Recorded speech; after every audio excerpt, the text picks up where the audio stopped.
राजस्थान के झुंझुनू में खदान में फंसे सभी लोगों को सुरक्षित बचाया गया। गंभीर हालत में 3 लोगों को जयपुर रेफर किया गया। सीढ़ी की मदद से चलाया गया रेस्क्यू ऑपरेशन। राजस्थान के झुंझुनू में हुए हादसे पर सीएम भजन लाल का ट्वीट आया सामने। सीएम ने अधिकारियों को हादसे में प्रभावित लोगों को सहायता देने के निर्देश दिए। आंध्र प्रदेश के पालनाडु में बस और लॉरी की टक्कर में हादसा हुआ। हादसे में 6 लोगों की जान चली गई, कई लोग जख्मी हुए। गुजरात में नर्मदा नदी में एनडीआरएफ का बचाव अभियान लगातार जारी। नर्मदा नदी में 7 लोगों के डूबने की जताई जा रही है आशंका। बिहार के समस्तीपुर में गंगा के मटियोरा घाट पर डूबे असम राइफल्स के 3 जवान। स्थानीय लोगों ने 2 को सुरक्षित बचाया, 1 की तलाश जारी। हरियाणा के मुख्यमंत्री नायब सिंह सैनी का राहुल गांधी पर हमला। कहा भ्रष्टाचारियों को बचाने के लिए इकट्ठा हुए हैं इंडी गठबंधन के लोग। इनका काम है झूठ बोलो वोट लो। इसकी जो सोच रही है कि आपस में लोगों को लड़ाओ और राज करो, फूट डालो और राज करो की नीति कांग्रेस की रही है। हिमंता बिस्वा शर्मा ने पूर्वी दिल्ली लोकसभा सीट से बीजेपी उम्मीदवार हर्ष मल्होत्रा के समर्थन में रैली को संबोधित किया और कहा लोकसभा चुनाव में जब बीजेपी 400 के पार जाएगी तो मथुरा में कृष्ण जन्मभूमि पर भव्य मंदिर बनेगा और काशी में ज्ञानवापी मस्जिद की जगह पर बाबा विश्वनाथ का भव्य मंदिर बनेगा। 400 सीट होगा, मथुरा में भी कृष्ण जन्मभूमि बनेगा और ज्ञानवापी मस्जिद का जगह में बाबा विश्वनाथ का बड़ा भव्य मंदिर बनेगा। मध्य प्रदेश के पूर्व सीएम शिवराज सिंह चौहान ने अरविंद केजरीवाल पर कसा तंज। कहा अरविंद केजरीवाल जी करप्शन वाल हो गए हैं, जेल में उनका मानसिक संतुलन बिगड़ गया है, इसलिए कुछ भी कह रहे हैं। जनता इंडी गठबंधन को दिल्ली और पूरे देश से करने वाली है साफ। उधर चंडीगढ़ में चुनाव प्रचार के दौरान उत्तराखंड के मुख्यमंत्री पुष्कर सिंह धामी ने कांग्रेस पर निशाना साधा। कहा मोदी जी संविधान के रक्षक हैं, वो संविधान में छेड़छाड़ नहीं होने देंगे। कांग्रेस ने ओबीसी के आरक्षण में सेंध लगाने का काम किया। हरियाणा के बहादुरगढ़ में चुनावी रैली को संबोधित करते हुए राजस्थान के सीएम भजन लाल शर्मा ने इंडी गठबंधन पर साधा निशाना। कहा इनको न देश की चिंता न किसी को प्रदेश की चिंता, ये गठबंधन नहीं ठगबंधन वाले लोग।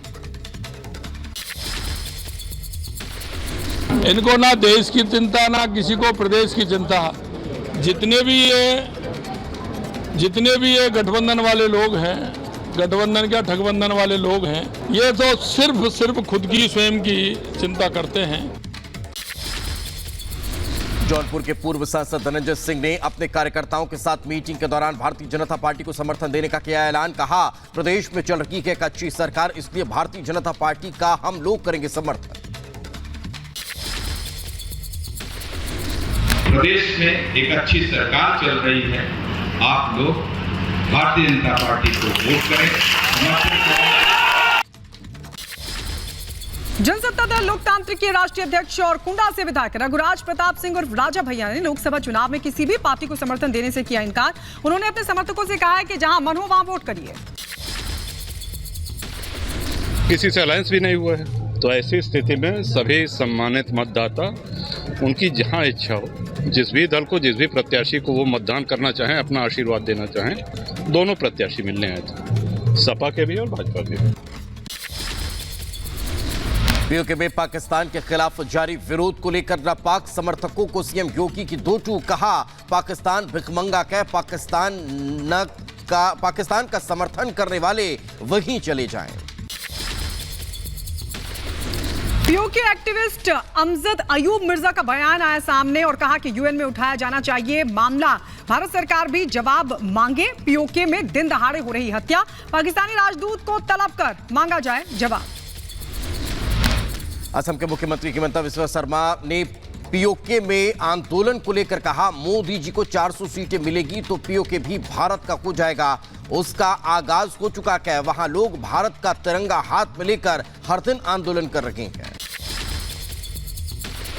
पाक ऑक्युपाइड कश्मीर से भारत का तिरंगा पताका हाथ में लेके हर दिन आंदोलन कर रहे पाकिस्तान का खिलाफ। मोदी जी को 400 सीट मिलेगा तो पाक ऑक्युपाइड कश्मीर भी भारत का ही हो जाएगा।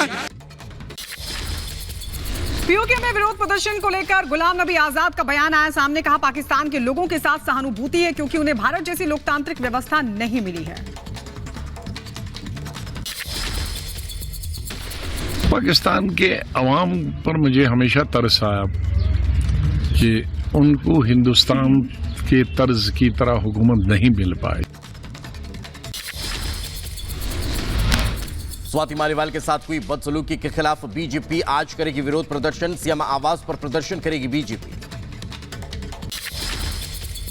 आम आदमी पार्टी सांसद स्वाति मालीवाल के पूर्व पति नवीन जयहिंद का बड़ा दावा। कहा स्वाति की जान को है खतरा, स्वाति के खिलाफ षड्यंत्र हो रहा। नवीन जयहिंद ने कहा कि संजय सिंह को कैमरे के सामने नाटक करना बंद करना चाहिए क्योंकि उन्हें हर चीज की है जानकारी।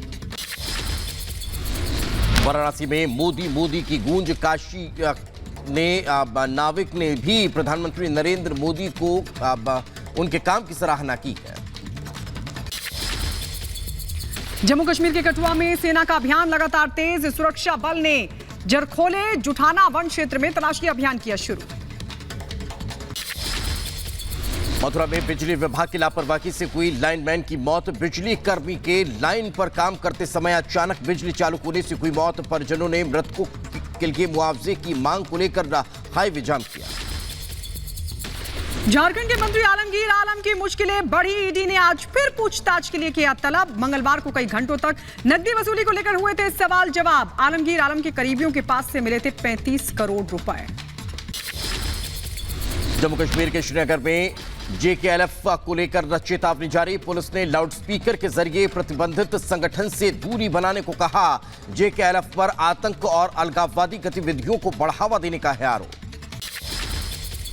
प्रधानमंत्री मोदी की आज महाराष्ट्र में ताबड़तोड़ 2 रैलियां। महाराष्ट्र के डिंडोरी और कल्याण में जनसभा को संबोधित करेंगे। डिंडोरी सीट से केंद्रीय मंत्री भारती पवार को फिर से उतारा गया चुनावी मैदान में। वहीं कल्याण लोकसभा सीट से मुख्यमंत्री एकनाथ शिंदे के बेटे श्रीकांत शिंदे चुनाव लड़ रहे हैं। 5वें चरण के लिए प्रधानमंत्री नरेंद्र मोदी का महाराष्ट्र में ताबड़तोड़ प्रचार। कल्याण और डिंडोरी में रैली के बाद शाम 7 बजे के करीब प्रधानमंत्री नरेंद्र मोदी घाटकोपर में करेंगे रोड शो। मुंबई उत्तर पूर्व लोकसभा सीट से मिहिर कोटेचा को बीजेपी ने उम्मीदवार बनाया है। 20 मई को डाले जाएंगे वोट।